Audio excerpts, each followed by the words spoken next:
matter has to function according to the laws of physics. You see? Do you understand what I'm saying? We have a system and an order of things that appear to work a certain way that we have all agreed upon, as my understanding. Whether that's... When you are looking at everything through the lens of the ego, you are going to find the mass ego perception to be an orderly, structured, dependable misperception. Got it. And it's held in place by our agreement. Absolutely. So what you're asking us is to disagree with it all. That there's something else. Bingo. So No. Bingo. okay, so back to what my experience was in that moment. I perceived threat. Yes. And asked God for help. Yes. That moment, I relinquished my fear and allowed God to help me, which I saw as an amazing reorder. In other words, two things obviously occupying the same space. Yes. So what you're asking us to do is every minute do the same thing. Yes, every minute suspend your confidence in the way things work. Your confidence in the way things work. You have confidence that your world will always work a certain way. And it happens that your confidence in the way it works is a confidence in a misperception. It's a confidence utilizing a mind that can only misperceive, because you're claiming to be able to have a private, authoritative mind of your own. And yes, I'm saying every moment be willing to suspend your confidence in the way you think things work, so that you might have a blank space, a void in you in which the way reality works can penetrate and register with you. And so if two vehicles are coming into an area where there is not room for two vehicles, they go through that area without a collision.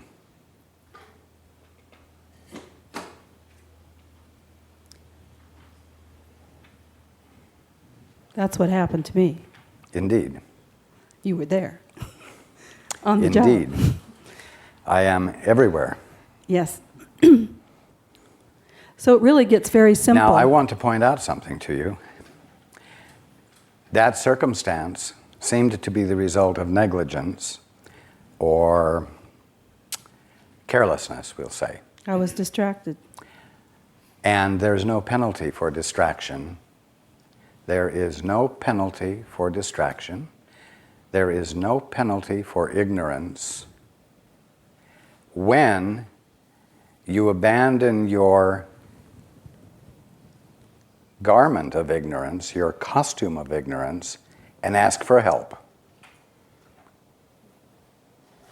There is no karma.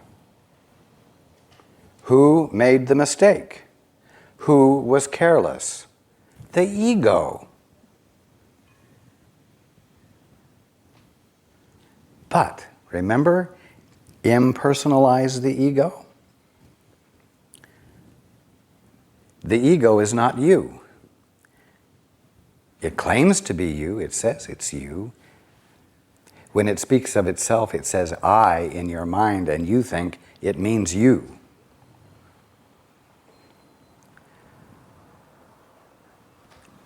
The you that's underneath the costume is not guilty of anything. Therefore, when you And who is it that would say help beyond the ego expectations of the way things work? It's not the ego. So when you say help, it's the individuality underneath the costume. And when you say help and mean it, you get it. It isn't withheld because you were careless, or you were confused, or you were ignorant, or you were downright mean.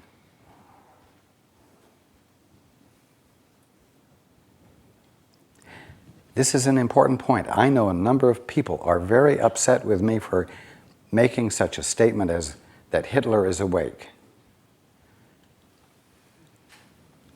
But was Hitler the costume, or was Hitler the individuality underneath? If you blame him, if you personalize the ego as, you know, you almost can't use the word Hitler without meaning the individual. You are almost incapable of using the word Hitler without it meaning something utterly vile and bad. It's impossible for you to say the word Hitler with friendship in your mind, with embrace in your mind, right? It literally has come to mean pure evil, which you would never embrace. Well, anyway, the individuality underneath the Hitler costume said help and meant it and woke up.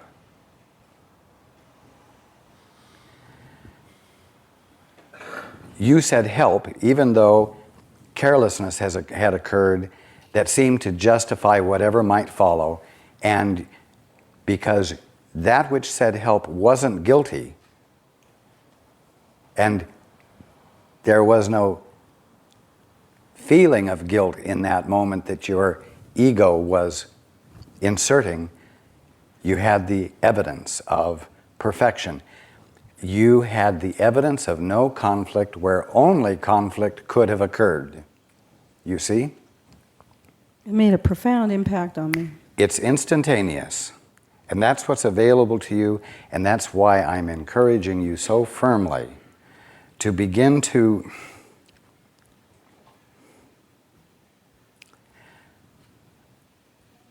I'm not going to say assert. I'm going to say to consciously allow yourself to be guided.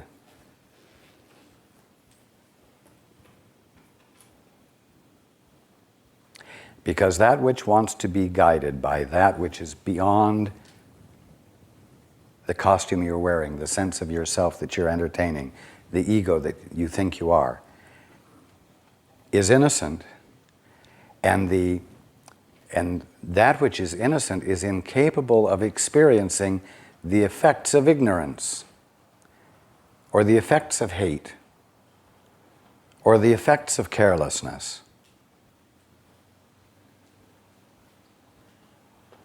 And so you have instantaneous healings. You have instantaneous correction of a pending situation. This is exactly the same dynamic with regards to Osama in our experience of his actions or him as a human being. Please elaborate. We see something, the effects of ignorance going on. Exactly. The instantaneous recognition of that means we ask for help. And you think that the effects are as absolute as the absoluteness of the awfulness of the perpetrator. Right. We identify it. And as long as you keep the perpetrator absolutely vile in your mind, you cannot avoid having the apparent effects in an absolute form of his actions, you see? So you must forgive both.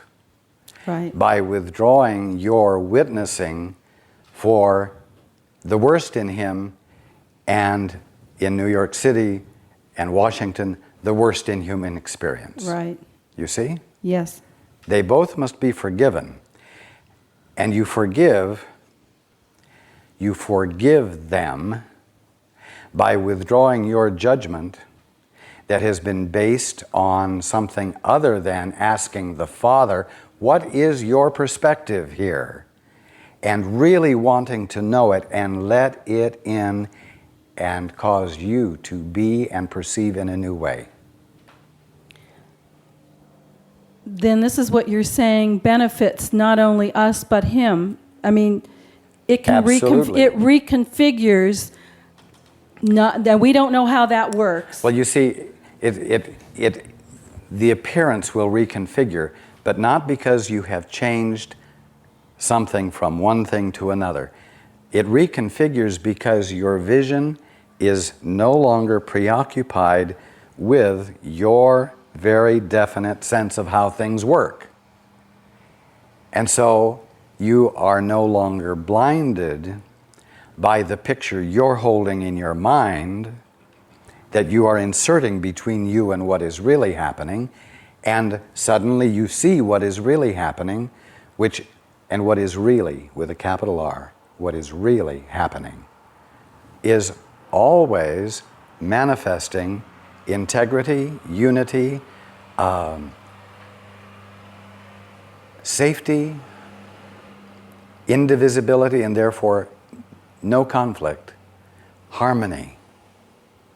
So you see it, you see the visual change, but not because something bad has been changed to something good. It's because a misperception that you've been holding between you and reality fades, and suddenly you're seeing reality, and it looks as though things have changed. So what you said yesterday about 6 billion people holding the erroneous misperception, which is not helpful, if we can get a handful to see the vision, that can produce incredible results. I said one. Even one. One with God is a majority. But let there be 6 million. Let there be 42 million. Right, well. Because that will be 42 million happier people. By the- And a changed society globally. I just wanted to add this one thing that I noticed. There was a congresswoman who was the one lone dissenting vote. I think it was 472 to go to war, and she said no and stood out the biggest. I think she's the congressman of Berkeley, California. And she needs a lot of support from us for having done that. We can do that. Yes, do support. If you listen and you are guided to support it. But always, after having listened and heard, acknowledge other places in your experience Where we see where sanity. what you have heard is being put out there and the attempt to embody it in the world is occurring. Absolutely. Now, one more thing. There was someone here yesterday who mentioned the fact that they saw nothing but young people being excited to go to war. And what was interesting in my experience, I have seen nothing but young people who have disagreed with that, who are clamoring not to go to war. So somebody can have a vision, an awareness of certain things going on where someone else can have a total opposite. Indeed. Which is very interesting. Yes. Thank you very much. You are welcome.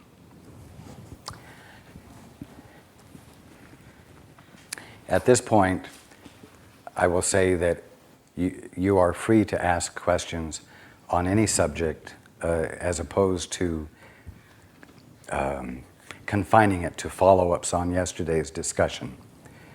You're certainly willing to continue to refer to what was said yesterday. And we had a hand right there. Maydell?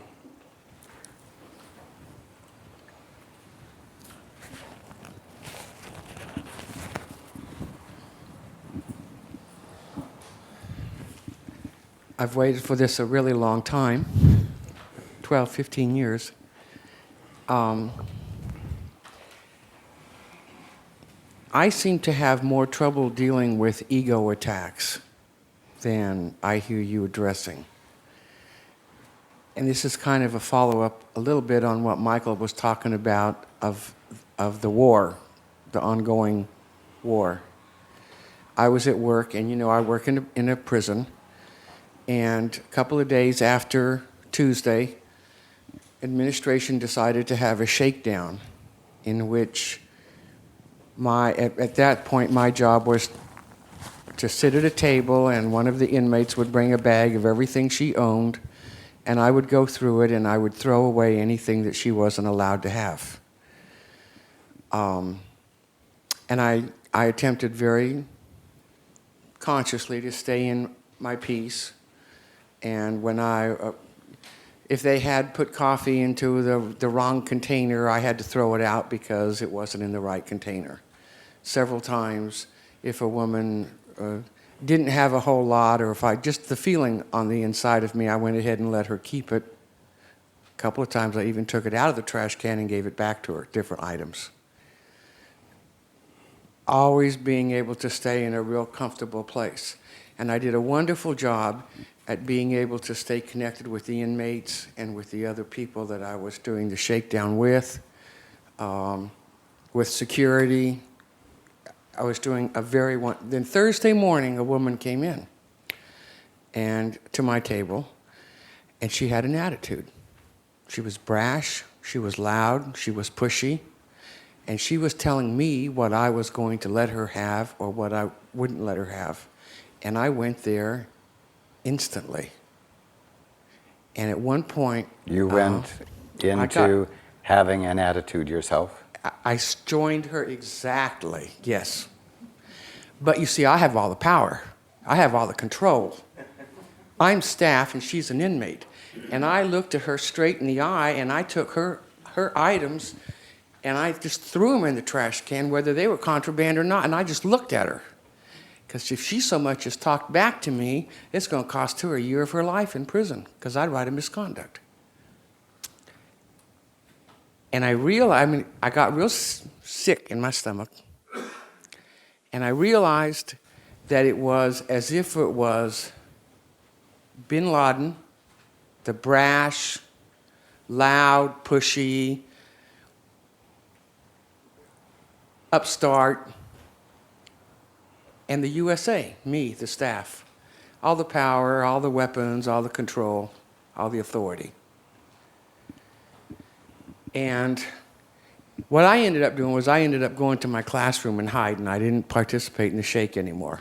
I've tried to forgive that with how I understand the 3 steps of forgiveness, which is step back, look at it, realize that her thoughts and my thoughts are in the same mind, but dismiss that mind as a false mind, and then let it be replaced. It hasn't been replaced. And on one hand, it's like Raj never seems to talk about the ugly nasties. That it feels like it hits me in the gut with real malicious badness. And I would like some help with that.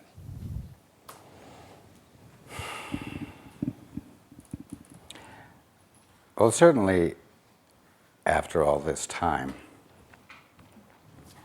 of my sharing with you all, it must have become obvious to you that the ego is the only terrorist there is. And its job is to terrorize you. Its job is to scare you enough to keep you from returning to your right mind. Its job is to create an undercurrent of vulnerability so that you become permanently preoccupied with saving yourself, defending yourself. It is the ego which has said you can refine your soul. It is the ego which suggests to you that you have a cause to fight for and a fight to win, and that you can win it. And the cause that you are to fight for is ultimate, absolute safety at your own hand. In other words, as a result of authority you are actually capable of having. And, of course, that seems to be worthy, and from the ego vantage point, something to be sought after, because it would be very satisfying to be absolute authority. It suggests to you that that is your function. And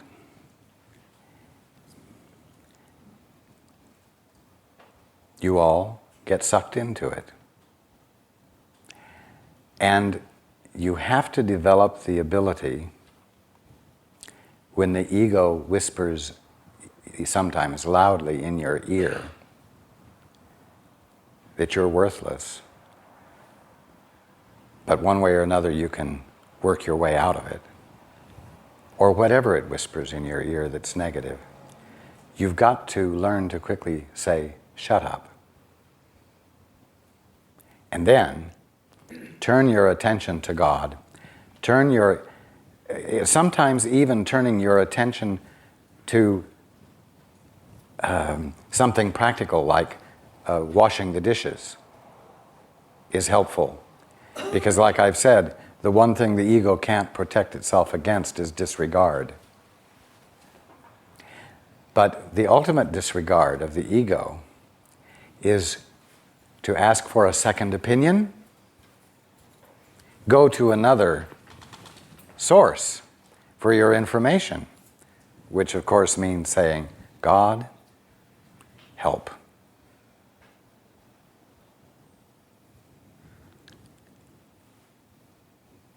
I've said the ego isn't your friend.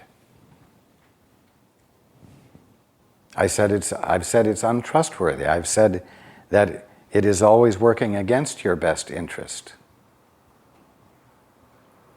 Not to trust it.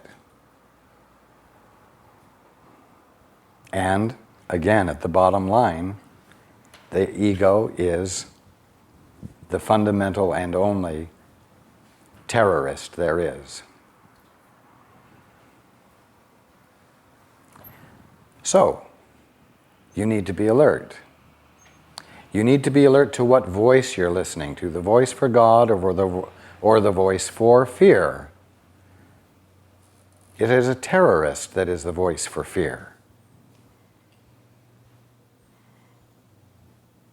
And then you must choose. And it isn't always an out and out war. Most of the time it's subtle, just enough to keep you off balance, just enough to keep you from having any self-confidence, just enough to have subtle doubts about yourself so that you abandon self-respect.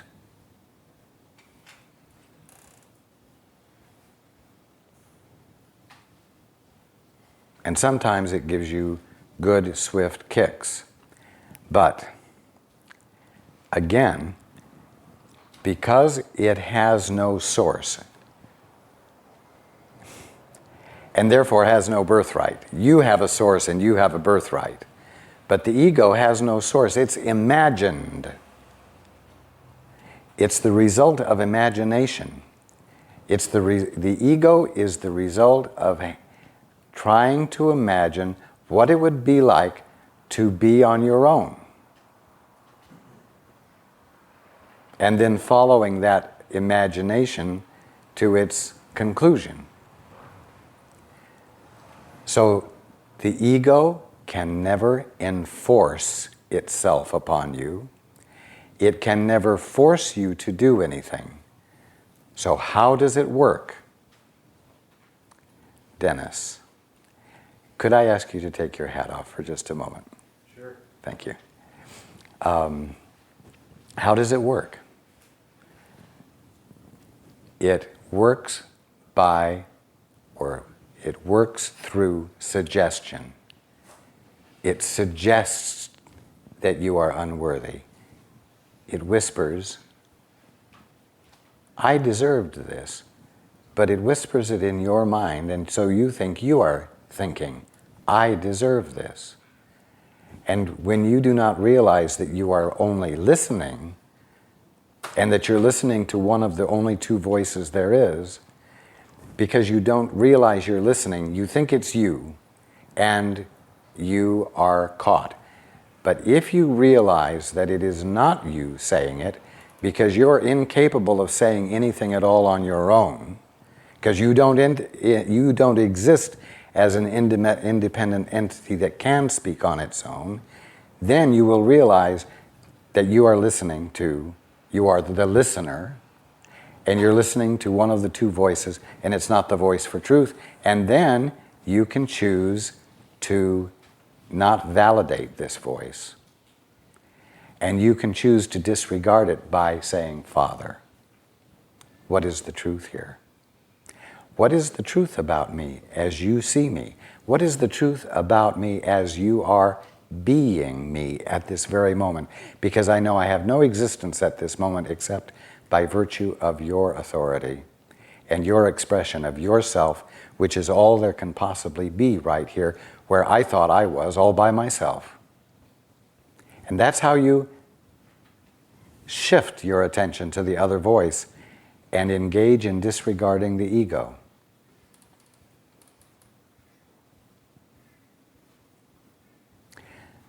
The ego's function is to survive.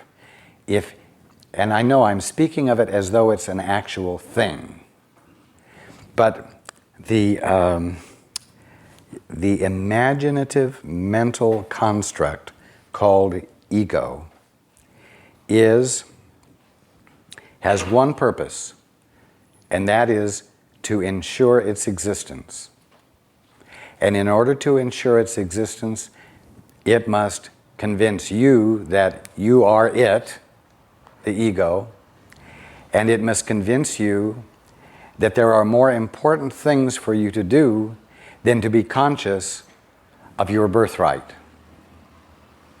And if it manages to get your attention and you move out of your birthright because you're not giving your attention to it, you immediately feel terrible.